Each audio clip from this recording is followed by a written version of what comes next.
young kid got shot unjustifiably without cause. Now again, I don't know what happened. It may have been unjustified. It may have been extreme. He was carrying what, Skittles and a soda.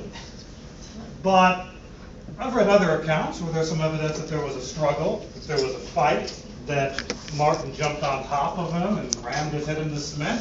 I don't know if that happened or not. I have no idea. But what I do tend to do, and you can take issue with this for a few minutes if you want, I do tend to trust the police department of that local jurisdiction. I do tend to take it as some evidence that the fact that they haven't made an arrest. They seem convinced that whatever, is it Gonzalez? Yeah. Is that the guy's name? Whatever Mr. Gonzalez did was somehow. I think it's Zimmerman. I'm sorry, Zimmerman, thank you, Zimmerman. Whatever Zimmerman did, I don't know why I thought Gonzalez. Look at that, the Supreme Court case, Gonzalez v. Rice. Zimmerman, somehow the police are convinced, at least at this point, given the evidence they had, the eyewitnesses they talked to, that Zimmerman was justified in the shooting. Now that may change later on, I don't know. What I don't understand is why so many people seem to be absolutely sure that they know what happened. So much so to justify people walking out of schools, massive protests. Now, am I wrong about this? Please take issue with me. But my sense, my default position is generally, unless I have evidence of the contrary, to trust the police department. They'll do an investigation and to give that some credence when I don't know anything that happened. I mean, I wasn't there. So am I off base here, or no? Given what I just said, go ahead. I'm not disagreeing with you, but I was watching the news and they played the 911 tapes. Right. And they have, it's fairly damning to hear the 911 tapes. And what does he say? He says that don't pursue him. The guy. Yeah, he asked, and he goes, I'm so sick of these guys coming by all the time. And I think this guy calls them cops constantly, apparently. Right. And he goes, I'm going to go after him. And the 911 dispatcher tells him, no, stay home. And so this guy went after him. Right. And the thing with the stand your ground law, which I understand they have in there. Right. But that's when you're being confronted. If this guy is just walking by, it's not confronting someone. Jerome went up to him.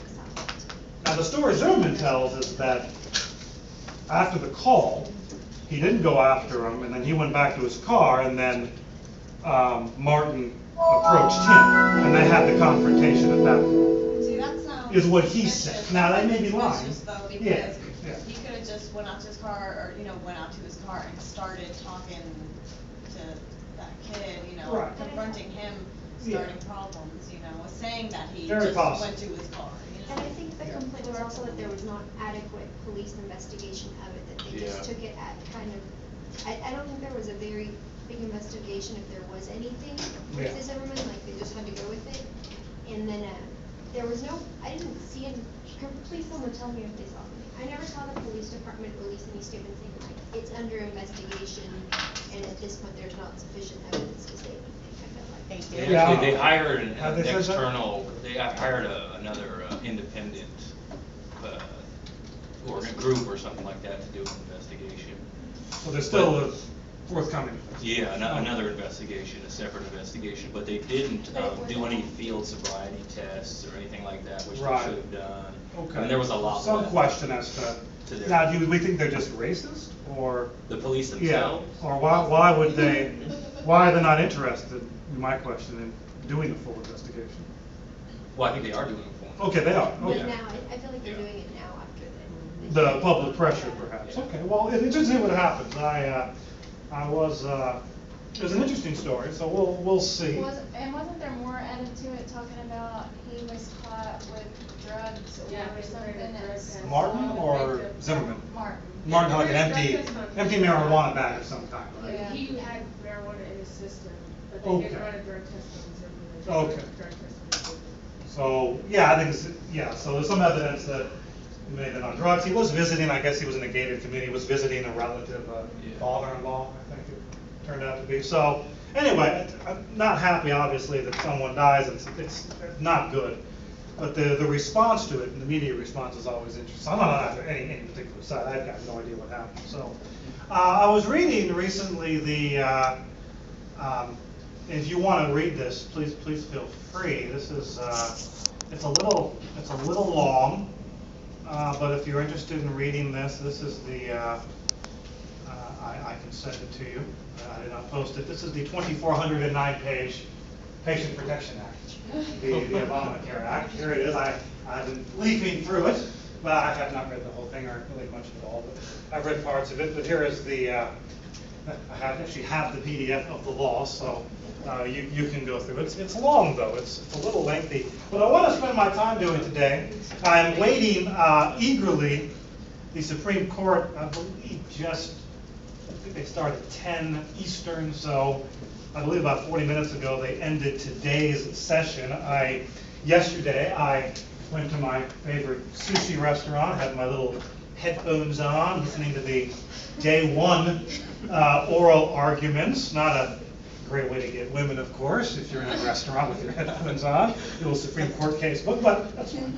Because I was not interested at that point. I was interested in the Supreme Court case. So, let's see the C-SPAN here, get a live shot of what's going on. I'm looking forward to the, I would have gone, by the way, to the racism thing, but they're packed in there, there's no seats, so I walked by there, but I think it's just too crowded, so. Let me see here. So they've released the audio from day one, that's good. And we're going to talk about the healthcare law in some detail today. So I'll be showing you the live show. Making it. Anyway, so this is the website. Okay, I have also, so you know, finally, sorry it took so long, I've been a little lazy, I finally put up the readings on Blackboard. So let me show you what that looks like. I've also put I'm kind of going off the cuff because of this healthcare bill. I wanted to talk about it, and most semesters I haven't done this, but I wanted to give you a unit, and I think it's interesting at the very least. We're learning a lot about courts and passages of the Constitution, so I believe, what do we, 10? C2. Yeah, I believe I put it. You're 2302. Oh, I'm sorry.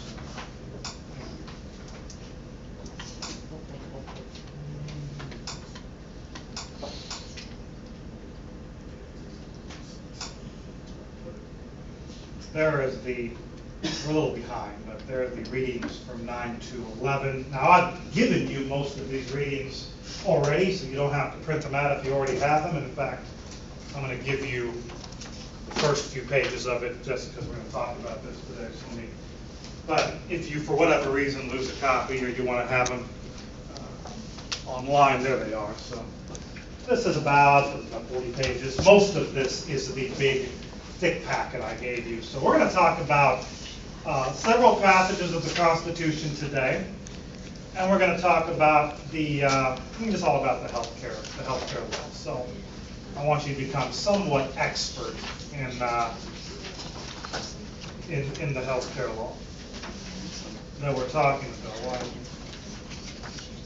There's the updated reading schedule as well. You should print that out. So no changes really, or a few changes, I'm sorry. I've got the video, Vincent, you have all these readings you have. So basically week 10 and week 11, we're kind of like, I'm just going to go through these week 10 readings today if I can. There's not much in terms of work in the second term except for this one Constitution paper, so I'll give details of that in the next couple of weeks. It's not going to be that hard, but we're kind of project light. Unless you want some more, I can add some, but at the moment, mostly quizzes and that one paper and the final exam. That's all we really, assignment-wise, we have left. So, okay. We have talked about the healthcare law. What's the last thing I said on, it seems like a long time ago, Thursday? We were talking about. What were we talking about? Just the different amount of people in the house and with Oh, we finished the video. yeah. Okay, good. Okay. So I'm where I want to be. Okay. let me go first, get out your copies of the Constitution. Let's start with the Constitution. So wherever you keep your Constitution from the first half of class, and turn to Article 1, please, Section 8. So wherever you always have your Constitution in class, obviously, so wherever you have that, turn to Article 1, Section 8. This is a part of the Constitution that really is what is at issue in the Affordable Care Act case. And I just want to highlight, and we're going to go into more detail later in the week, next week, but I want to highlight where Congress thinks it gets its authority to do this. And you can start your notes now. But we live in a constitutional republic, which is supposed to mean that our Constitution limits what the lawmakers can do. We got the legislative branch and they make laws. But they can't just make any laws they want. They're supposed to make laws consistent with their power. Now we're talking about the U.S. Congress. This Affordable Care Act will apply to all 50 states, all citizens in those states. The first power Congress has, which you should probably put down, is the taxing power. And the taxing power is indicated in Article 1, Section 1. Any government needs to be able to collect money from people to do its job. No question about that. John Locke, Thomas Jefferson, everybody thinks that the government has a right to tax you. Now, there's disagreement about how much they should be able to tax you, but certainly they have a right to tax you a certain amount, if for nothing else to fund the military that defends you. But maybe also to do all these other things, build roads and post offices, and some people might add education and so on. Whatever it is you think government should do for the people, you're going to have to pay for it somehow. So there's a general taxing power. Congress shall have the power to lay or to decide what the taxes are going to be. Are we going to tax your income? Are we going to tax when you sell property? Are we going to tax when you give your property to somebody like an inheritance? We have all these taxes that we do. Something called the estate tax, that if your parents die and they leave you something, the government takes a big percentage of that for the government and gives you the rest. Could be 40%, could be 50%, depends on what the estate tax is at a given time. So $5 million estate, you may get 2.5 million, or whatever the percentage changes. There is an income tax in this country since 1916. You may think you're making $10 an hour, you're really making $7 an hour, $8 an hour, whatever it is after taxes. The government takes a percentage of your hard-earned money, and maybe they should. Sales taxes, property taxes, some of those go to the state government, some of those go to the federal government. Okay, all these taxes. It also has the power to collect those taxes in the form, you could put the IRS. And every year, millions and millions of Americans do their tax forms and figure out how much they either owe the federal government, or if they overpay, the federal government gives them money back. So Congress has a general taxing power. That's the first part. Don't worry about duties and those are just special kinds of taxes. Now, the next part of this clause is the spending power. It says Congress can spend your money. For what? Well, common defense and the general welfare. Common defense and general welfare. Now, if you look at Article 1, Section 8, if you read through Article 1, Section 8, what you will notice is it is a list of powers. All these powers to do things. common defense generally refers, input, to military spending. Does anyone see anything on this list that looks like it might have to do with the military? Just call it out. To provide and maintain a navy. Navy, what else? Anything else? Trade and support armies. Support armies, declare war, punish piracies. You'll notice they're all kind of together.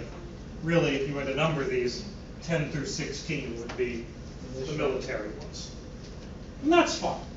And actually, pretty much everybody agrees that Congress has the power to spend money on military things or on defense. No one really disagrees with that. Sometimes people object that they spend too much money, but nobody ever says they don't have the power to do it. Okay, fine. So build all your planes, build all your military bases, build all your ships, pay your soldiers, do all the things that you do with the military, no problem. That's common defense. You could draw a little arrow, right there to common defense, and there they are. Kind of tells us what they can do. The one that is controversial, of course, is the General Welfare Clause. The General Welfare Clause. Now I'm going to give you two views of this clause. The Madison view, James Madison, the strict constitutionalist view, the narrowest view, you might say. Not like as in narrow-minded, but as in to construe the Constitution in the strictest terms. Madison would say this: general welfare means only those things on this list.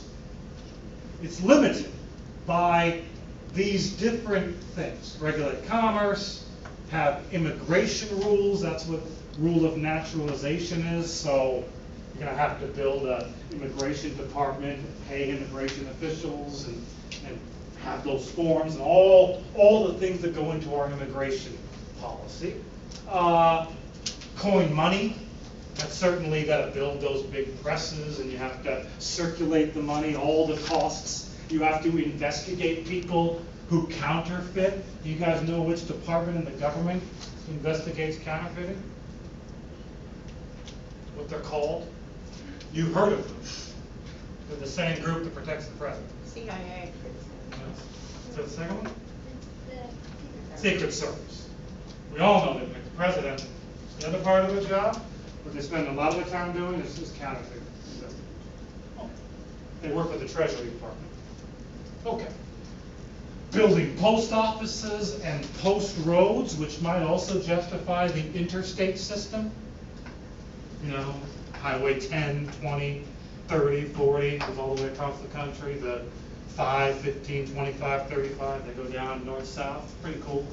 And you have all these 635s, loops, there's all sorts of rules about the numbering, which I read a book about once.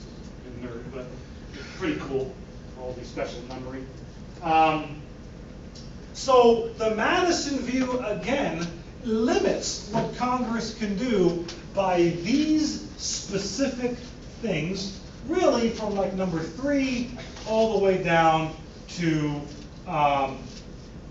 this right past this court, because you have to have courts as well, so you can hear cases and so on. All those things are for the general welfare, are sort of good things that benefit the entire country. No one can say that the interstate system is not beneficial to every state that runs it. Well, it'll move things around. The broader view of this clause, sometimes attributed to Alexander Hamilton, certainly the view of modern day liberals and progressives, is the view that Congress can pass any laws and spend money on anything that benefits the nation. That benefits the nation. Whether it be giving aid to Katrina victims, which certainly benefits people. This is the Hamilton or modern liberal / progressive view. whether that means education, like No Child Left Behind legislation, whether that means health care for everybody. So long as Congress thinks it will benefit people, it has the power to spend money on it. That's the more modern. And actually, a lot of Republicans have adopted that view as well, because they also vote for a lot of this. Although Republicans are more likely to want to limit what Congress can do in general, not every time, but in general, than progressives. For example, this health care bill. Republicans want to limit Congress having this law. Progressives, almost uniformly, are for it. And again, progressives tend to have a more loose understanding or construction of the Constitution.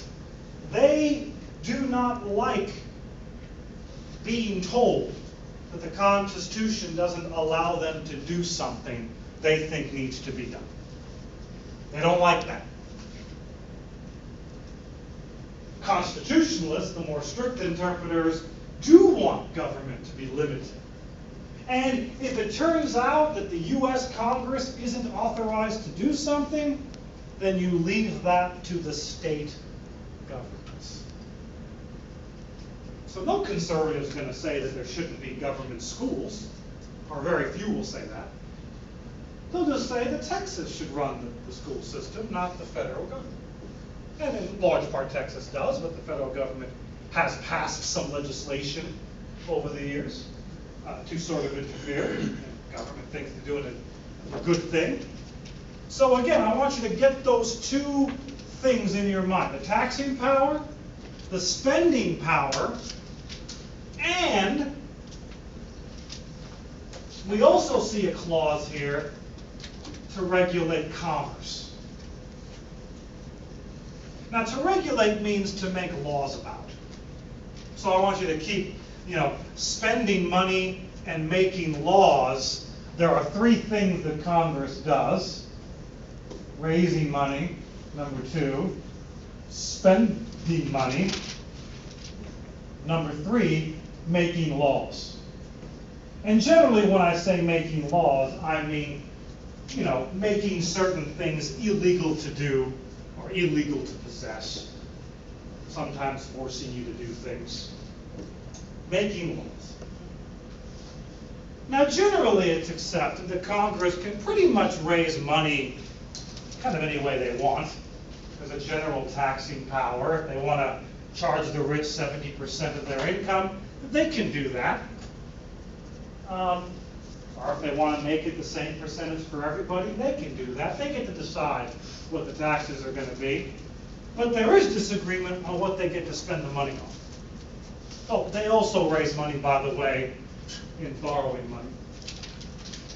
Congress, anyone know how Congress or the United States government borrows money? How that works? What do other countries do though? What is it called? You can lend the government money today if you want. Right, with donations. I'd be giving the government money. Oh, How can you lend the government money? oh. You ever know? Bonds. Bonds. You can go buy a treasury bond. Go pack $50,000 or $5 million or just wire it, but go to the federal bank and give the government $1 million. And they will give you a little treasury note that says $1 million on it. And in 20 years, whatever the note says, you can make a 20-year loan or a 30-year loan. 20 years, go back to the government. They'll give you back your $1 million and they'll give you some interest. You get money for doing nothing. Just give them. And some people, very, very rich people, a lot of them do deal in treasury bonds because it's a pretty safe bet. The United States is probably going to be here in 30 years. Google? Maybe. 30 years is a long time. I played Atari, less than 30 years ago. Remember Atari? Or ColecoVision? Or any number of other things that have just come and gone, no longer. So the government's usually a pretty good bet. And, okay. Now, to regulate commerce generally means to make laws about trade. And let me just give you a quick preview. This originally meant, by the way, simply to regulate commerce among the states, which meant to make sure the states didn't have laws like this. In Texas, you cannot buy Louisiana barbecue sauce. Only Texas barbecue sauce. That kind of law. If Texas were to try to do that.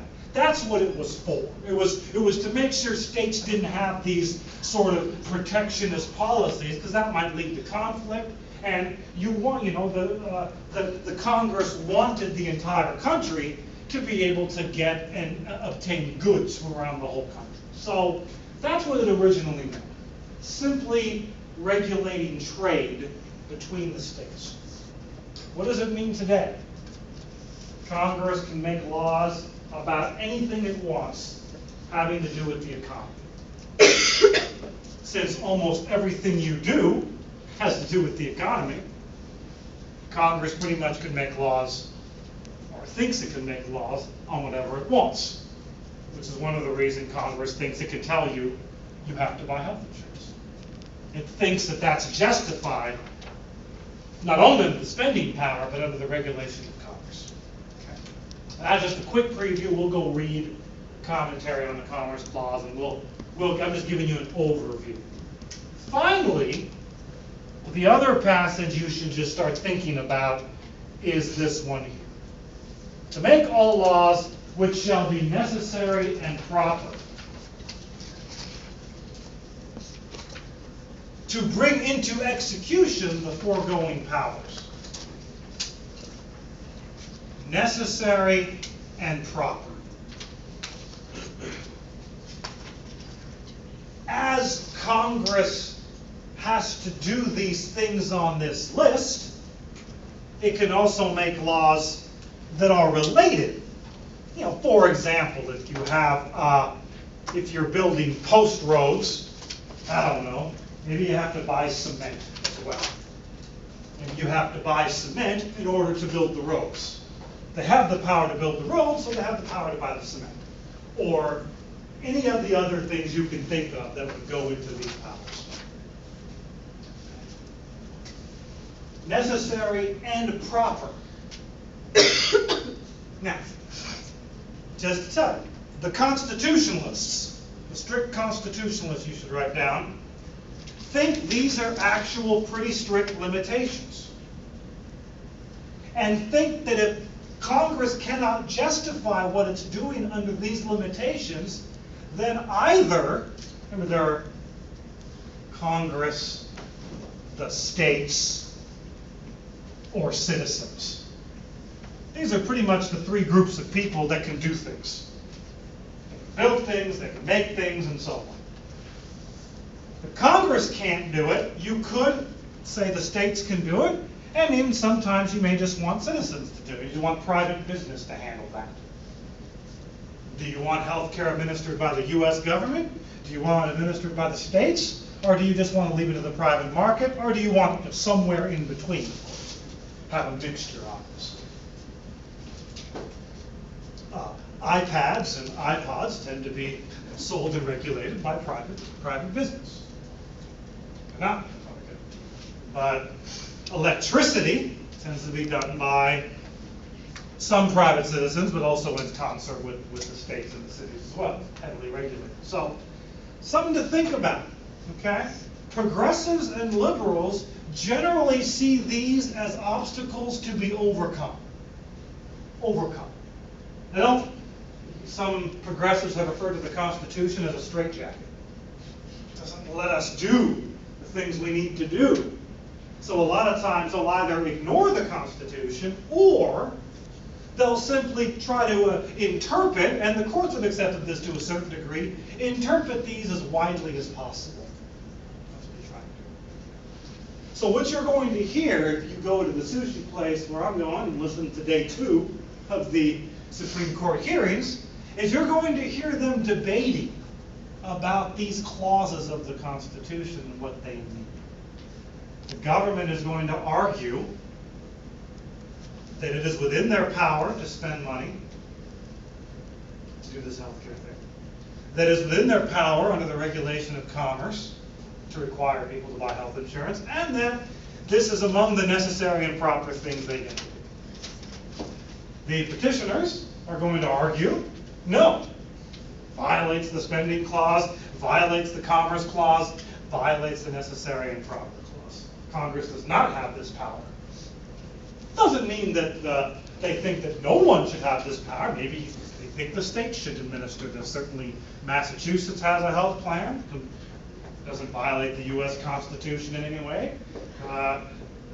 States can do all sorts of things. In fact, the part of the Constitution I will just mention about that real quick is the 10th Amendment,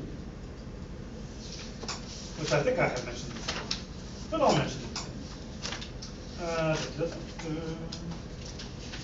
This is all pretty heady stuff.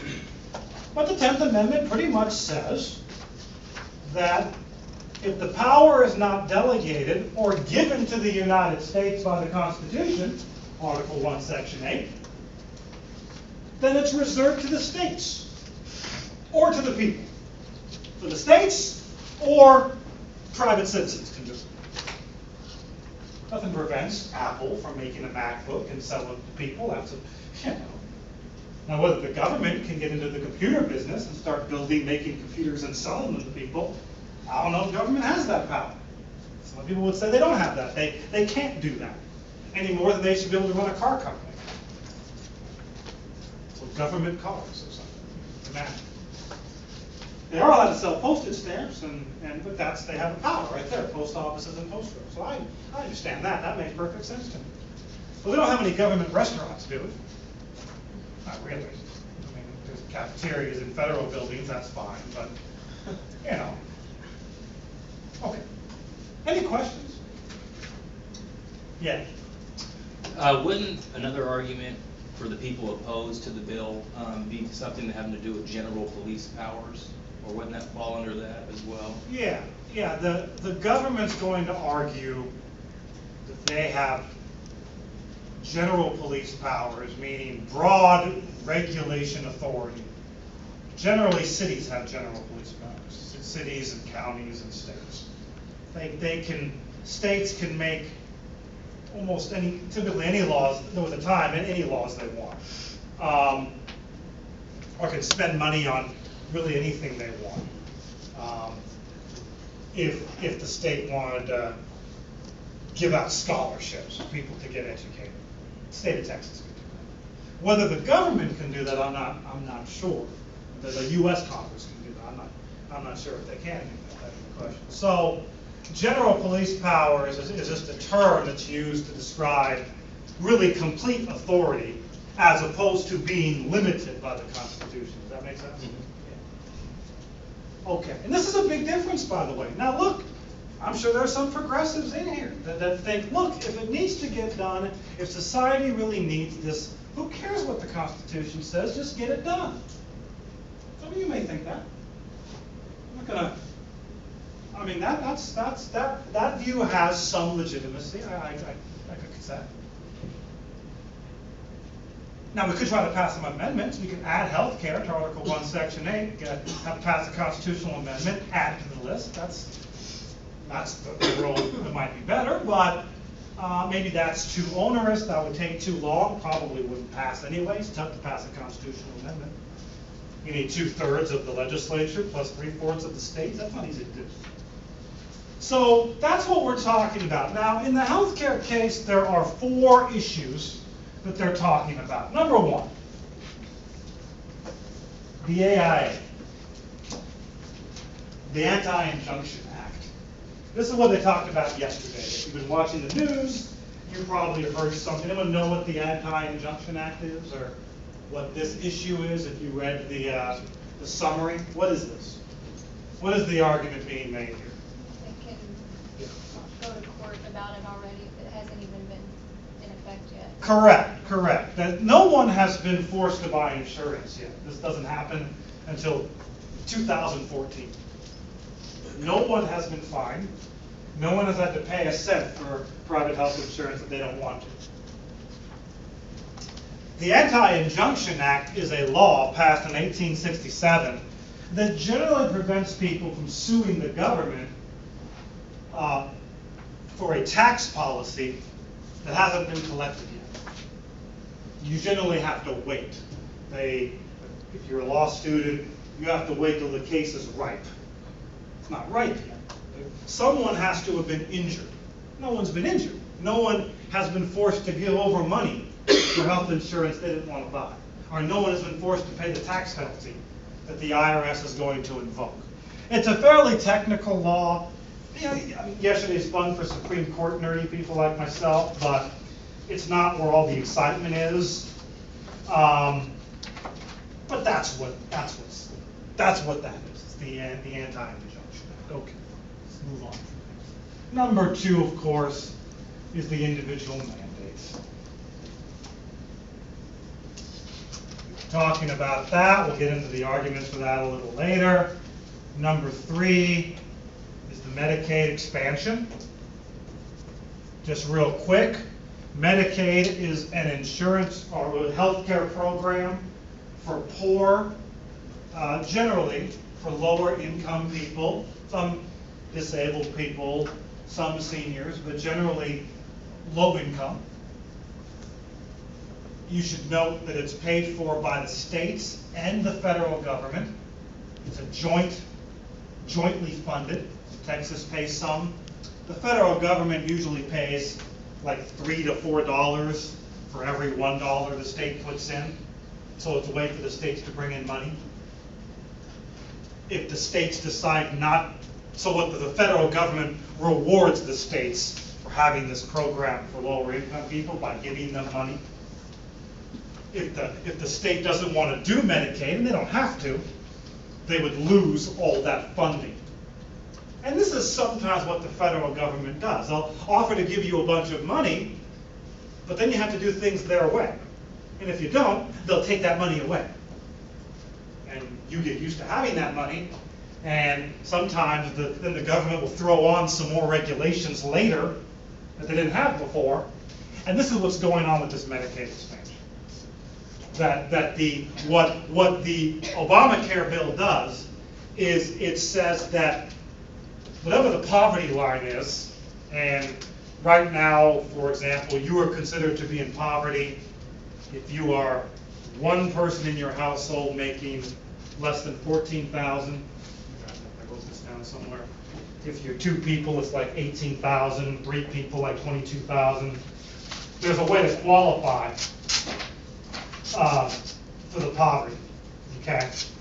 What the Obamacare does is it says you must give Medicaid to anybody making 133% of poverty, whatever that number would be. And basically it means that more and more people will be able to go on Medicaid than they can now. It's going to expand the people who qualify. How much percent? 133%. We'll say it's 100% now, it'll be 133%.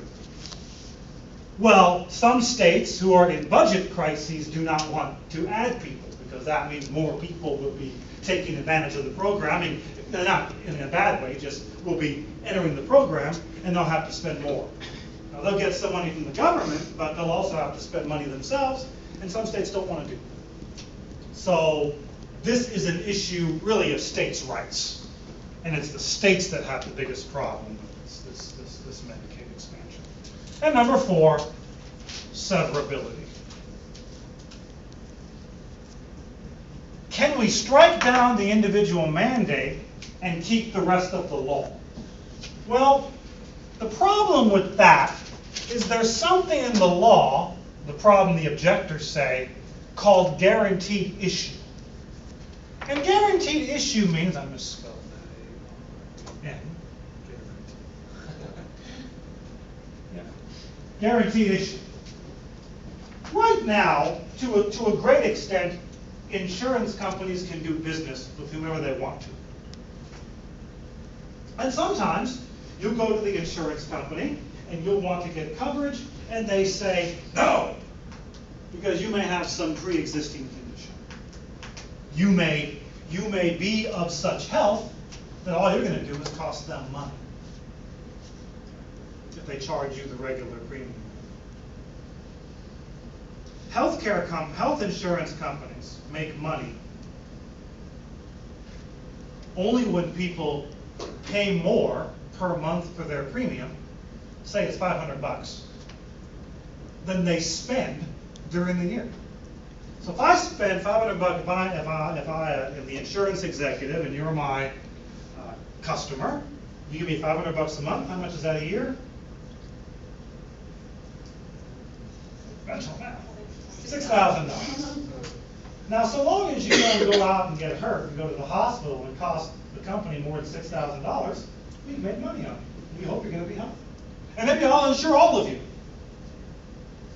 Now, maybe a few of you might get hit by a car or get hurt or have some illness, but I can stay in business as long as most of you don't cost me money. And that's how insurance companies work. And they work, they get as many customers as they can, and they're willing to pay out, the auto insurance company, willing to pay out settlements and pay the occasional $20,000, $30,000 accident, whatever it is. But they have to have so many people in order to stay in business that people that they're just collecting money for. What you're paying for then is just the peace of mind knowing that if you did get hurt, you would be covered. That's what you're paying me for. If you knew you weren't going to have any health costs in the next year, then it'd be stupid to buy insurance, right? Right? I mean, if you knew for sure, you could go into the future and say, I'm never going to have to spend $1 on insurance or go to the hospital or buy any prescription drugs. Then no, why would you have insurance? The only reason you have insurance is to protect you against that instance. Okay. Well, now the Affordable Care Act says you have to issue insurance to everybody. You may no longer discriminate on the basis of health. Now, I want you to think about it. Think about it from the perspective of the insurance company. This is not going to be we're not going to like this, are we? Right? Generally, if you're a business, you want to do business with people from whom you're going to profit. Now, other people might say, well, it's unfair or it's unfortunate that somebody who has a chronic illness can't get insurance. And that is unfortunate, no doubt about it.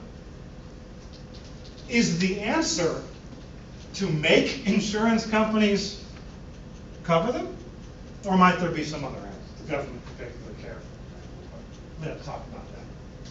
Okay, so here's what happened, right, as we talked about before. The government said you have to insure everybody. So, how you doing? You don't look well today. So, would you buy insurance? Let's say that you knew that at any time you wanted, you could go buy health insurance.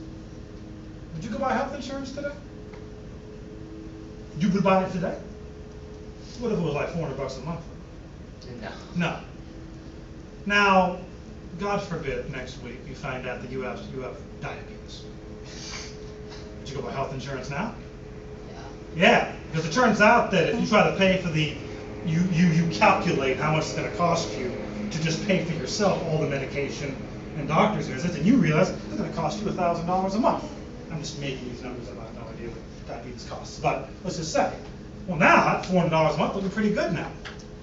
See, so what the objectors say will happen is if you allow them to simply strike down the individual mandate, people are just going to wait till they get sick, and the insurance companies are going to go out of business. Because now, most of the people they insure are going to be sick people. And they can't make money.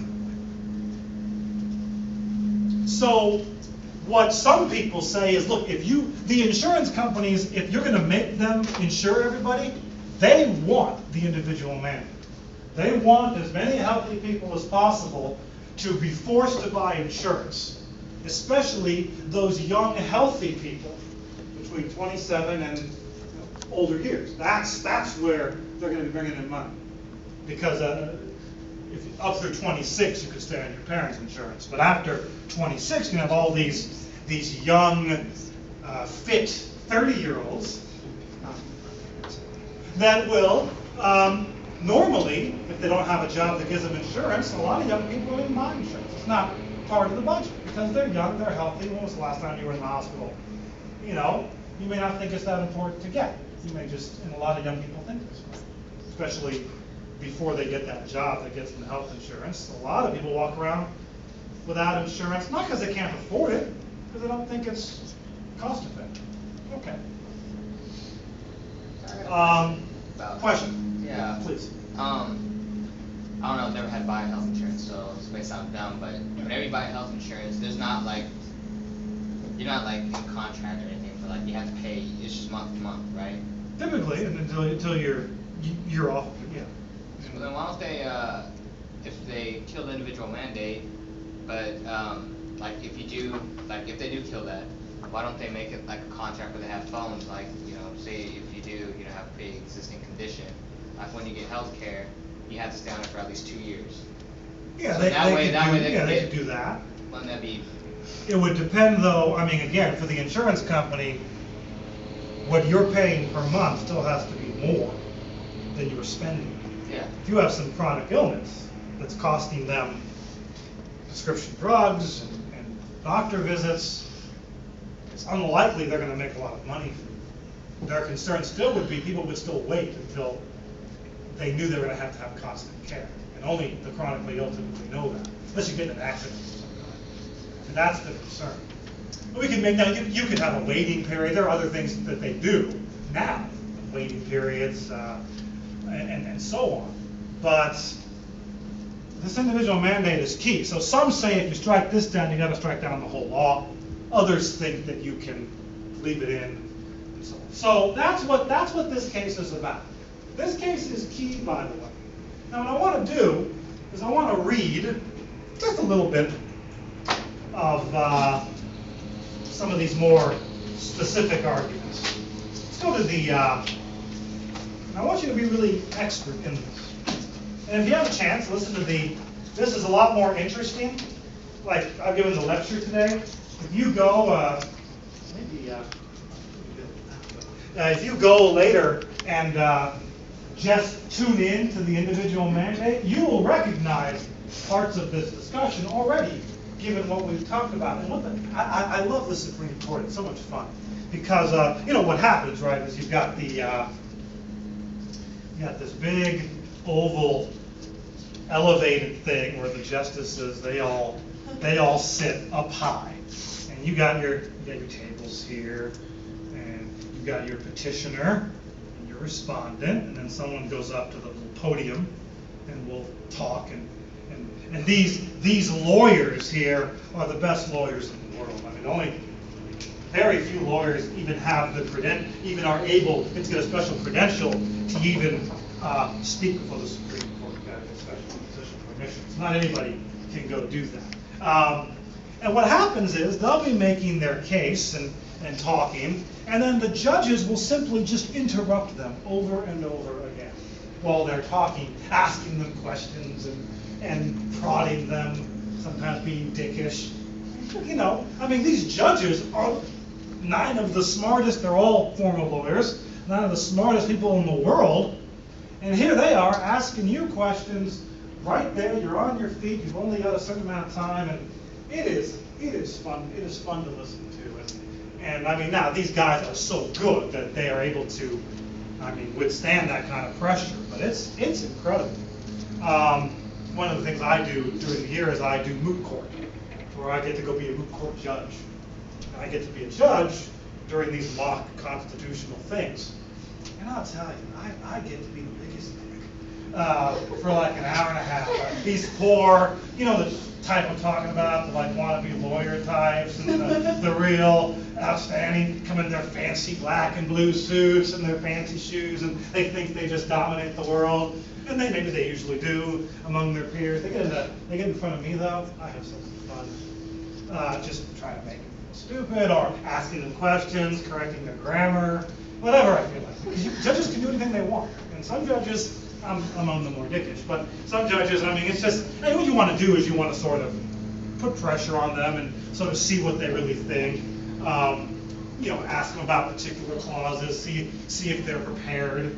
And now these guys are, I mean, obviously incredibly prepared. They've already submitted to the judges a 50-page brief of what they're gonna say, the arguments they're gonna make. So the judges are all prepared. The judges know what they're gonna say, and they have some sense of what the judges are gonna say, but not always. Sometimes judges will just, and it's so fun to watch. And these, you know, there are judges I don't like at the Supreme Court that I think are wrong sometimes, but I also realize that these judges here have forgotten more about the law than I'll ever know. So I know a lot of pundits like to criticize justices and make fun of them. I don't care who you are.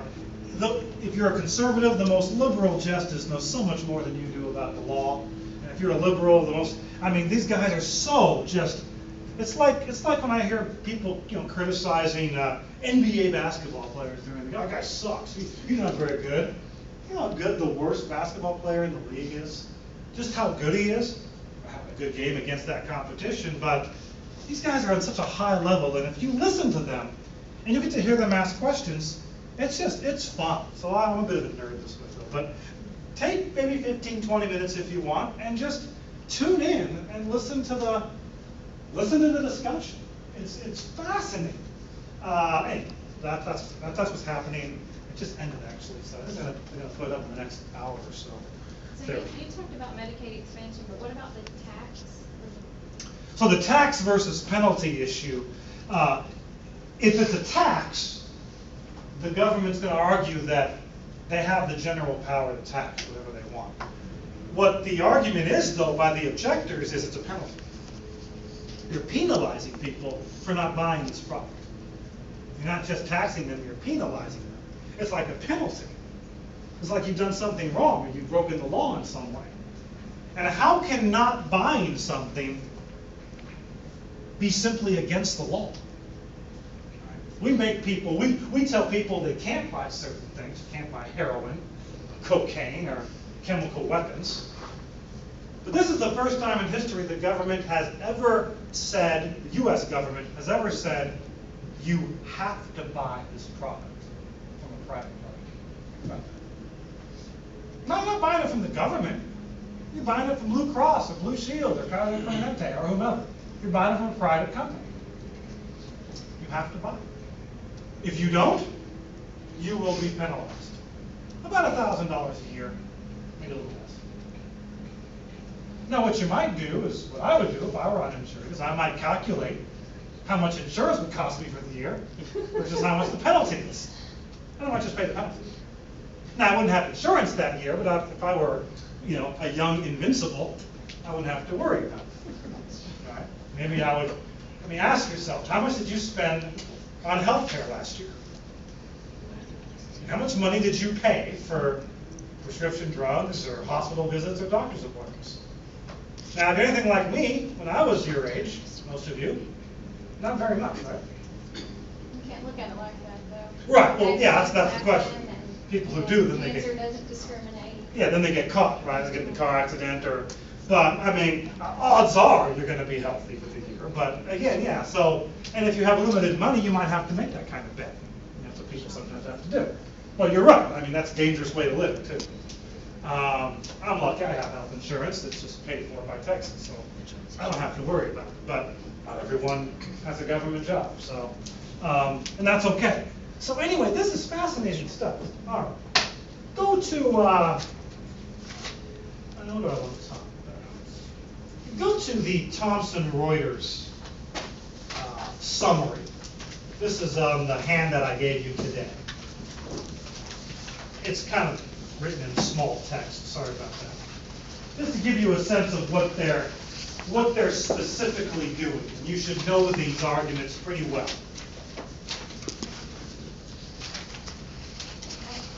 This is the Thomson Reuters.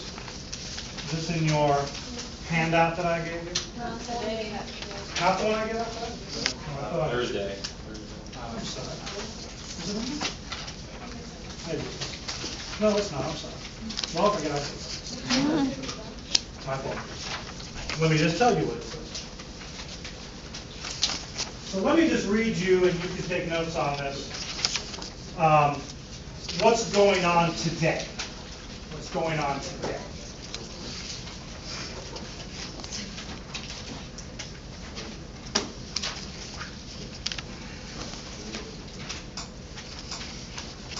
And you should jot these down, and you should know this stuff. All right, let's go to the,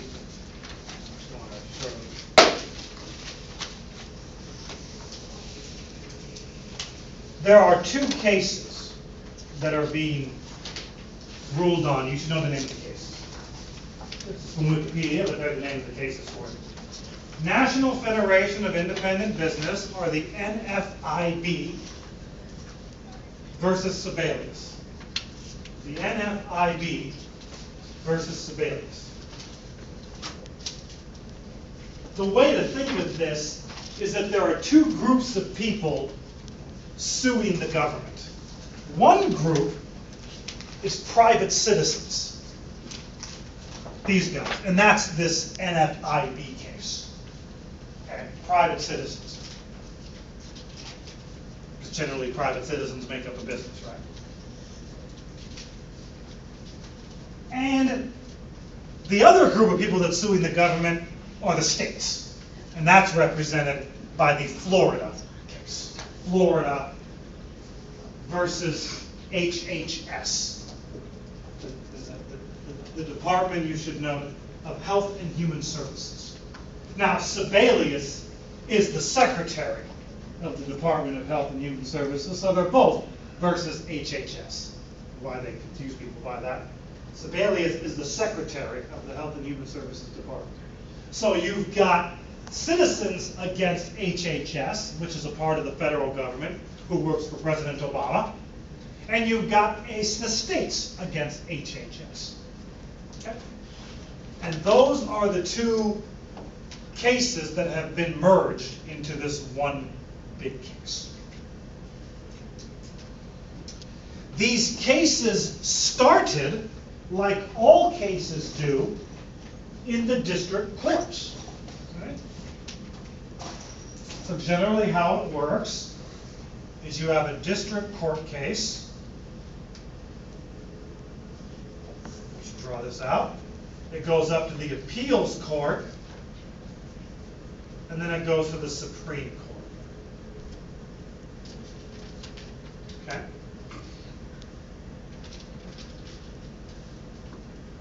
One line of cases said that the individual mandate was unconstitutional. Okay? Unconstitutional. And they struck it down. And they appealed it all the way to the Supreme Court. Another line of cases said it is constitutional. They appealed to the Supreme Court. So we have these different decisions. We have these different decisions of the appeals court. You have the 6th Circuit and the 11th Circuit, or 14th. And they disagree. One thinks it's constitutional, one thinks it's not. Okay? The Supreme Court will have to decide. They're the deciders. All 9 of them. Just out of curiosity, I had one class able to name 3 justices. Let's see how smart you guys are. How many Supreme Court justices can we name as a class? Please. Clarence Thomas. Okay, everyone knows Thomas. Interesting. Who else? Scalia, I don't know if Scalia. he gets to stay around. Ooh, Sotomayor. So you've named the Italian, the Hispanic, and the black guy. Good. There's 2 Italians on the court, actually. Sotomayor is, Scalia is one of them. 3, is that it, really? Is Panetta? No, Leon Panetta is, no. He's the Secretary of Defense. There's a guy named Roberts. There is a guy, he's the Chief Justice. Very good. Yeah. Roberts. Very good. Anybody else? There's 2 females. There are 3 females. If I have to get a dancing stars. Board full of names. But anybody else? No? Oh, okay, we did. Holding on. No, you. Well, the most recent one, of course, is Kagan, former Solicitor General. Ginsburg. She's been around for a while. Those are the 3 women. Breyer,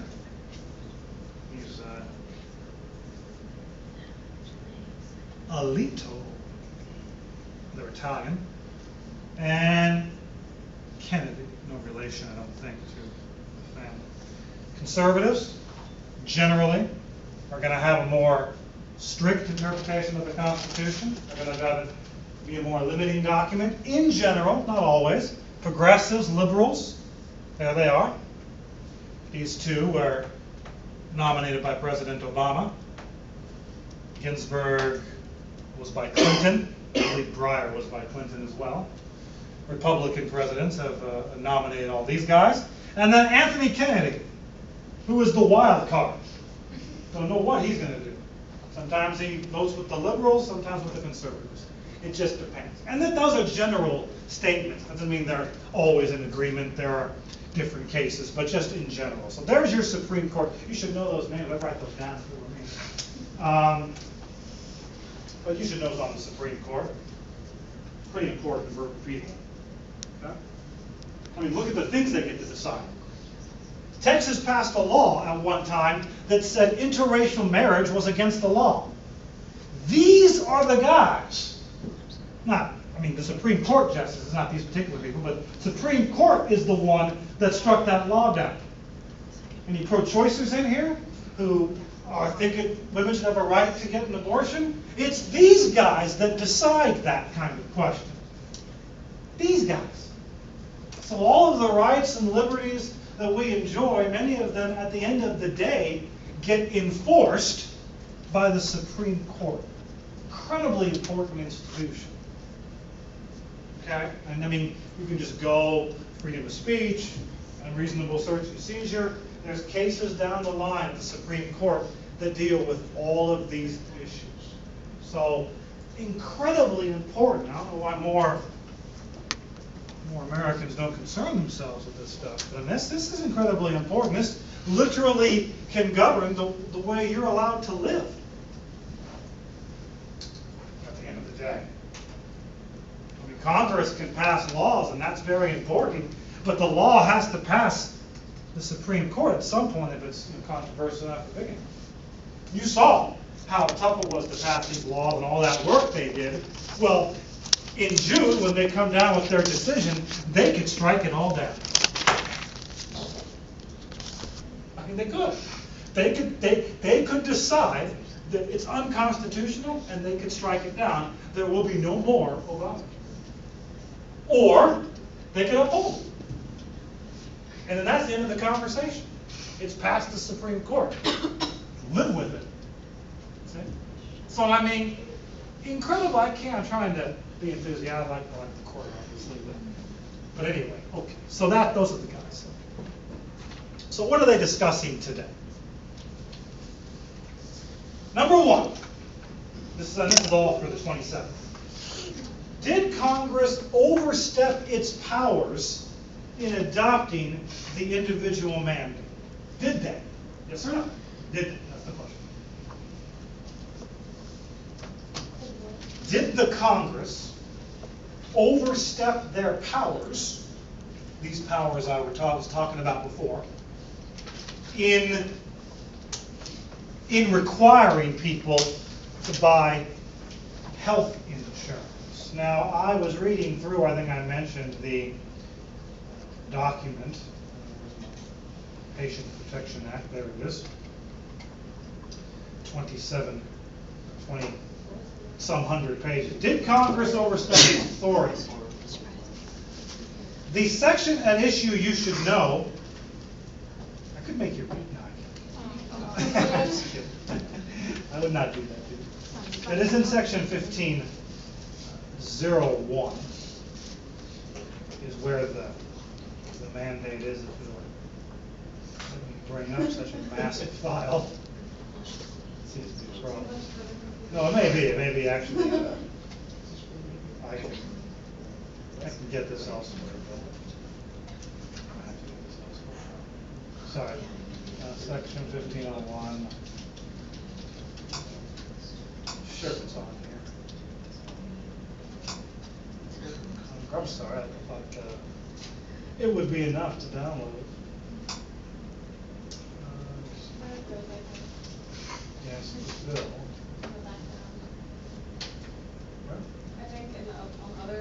my God, there it is, okay,